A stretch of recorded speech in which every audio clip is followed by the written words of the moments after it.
2021 সালে মানে ছাত্রলীগের কিছু ছেলেপেলেরা হঠাৎ করে আমার বাসায় অতর্কিত কিছু হামলা চালায়।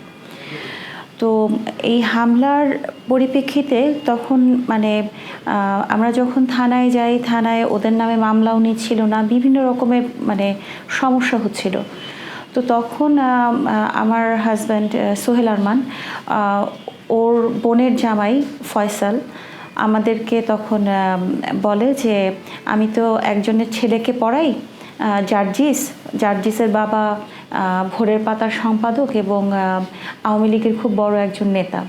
তো যেহেতু আওয়ামী লীগের এই সমস্ত ছেলেপেলেরা এভাবে ঝামেলা করছে এবং আপনার বাড়িটা দখল করার চেষ্টা করছে, তো আপনি মনে হয় ওনার কাছে গিয়ে যদি প্রবলেমটা বলেন, যেহেতু উনি একজন আওয়ামী লীগের বড় নেতা, উনি আপনাদেরকে সহযোগিতা করতে পারবে। এখন এর্তেজা আমাদেরকে মানে বিভিন্নভাবে বোঝায় যে আওয়ামী লীগের কিছু একটা মহল, উচ্চ মহল, যারা কিনা আমাদের উপরে ক্ষিপ্ত, তারা চাচ্ছে এই বাড়িটা দখল করতে, এরকম কিছু একটা মানে সিন ক্রিয়েট করেছে সেই জন্য।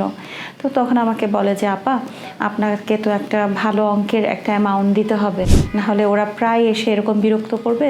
এই ধরনের আমাকে মানে ভয়ভীতির মধ্যে ফেলে। তারপর এইভাবেই মানে আমরা কিছু আমার যে সঞ্চিত কিছু জমানো টাকা ছিল, সঞ্চয়পত্র ছিল, এফডিআর ছিল, এগুলো আমরা তখন তাকে এই টাকাগুলো দেই।